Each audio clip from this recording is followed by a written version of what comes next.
আল্লাহ আপনাকে উপরে তুলতে চাচ্ছেন।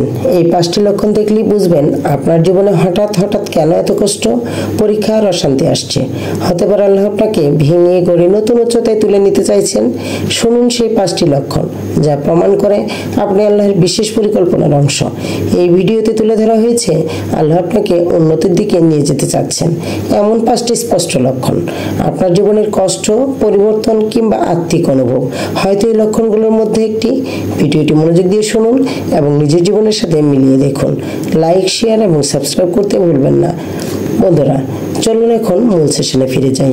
আপনার জীবনে হঠাৎ একের পর এক কষ্ট আসছে। আল্লাহ যখন কাউকে উচ্চ মর্যাদা দিতে চান তখন তাকে একটু একটু করে শুদ্ধ করে তোলেন। এটাই পরীক্ষা। কোরআনে বলা হয়েছে, আমি অবশ্যই তোমাদের ভয়, ক্ষুধা, ক্ষয়ক্ষতি দিয়ে পরীক্ষা করব। সূরা বাকারা 155।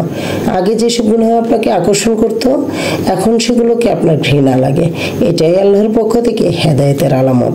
লক্ষণ নাম্বার 3, নামাজ, কোরআন, জিকির এসব করতে ভালো লাগে, হৃদয়ে শান্তি আসে। আল্লাহ বলেন, আল্লাহর জিকিরে অন্তর প্রশান্ত হয়। সূরা রাত 28। ভালো মানুষের সঙ্গ, আপনি সৎ নেককার মানুষের সান্নিধ্যে যাচ্ছেন, আল্লাহ আপনাকে সেই পথে টানছেন যেদিকে তার প্রিয় বান্দারা চলে। লক্ষণ নাম্বার 5, তওবার থেকে মন ঝুঁকে যায়। গুনাহের পর আপনি অনুতপ্ত হন, কাঁদেন, ক্ষমা চান। এটাই আল্লাহর দয়া, কারণ তিনি যাকে ভালোবাসেন তাকেই তওবার তৌফিক দেন।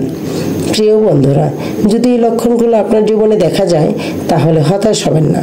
আপনার জীবনের এই কঠিন সময়টা আসলে আপনার উন্নতির সূচনা। আল্লাহ আপনাকে ধাপে ধাপে তার কাছে টেনে নিচ্ছেন। সবর করুন, ইবাদত করুন, ফিরে আসুন আল্লাহর পথে। তাহলে আপনি হয়ে উঠবেন তার প্রিয় বান্দা। আল্লাহ আমাদের সবাইকে সেই সৌভাগ্যবানদের অন্তর্ভুক্ত করুন। আমিন।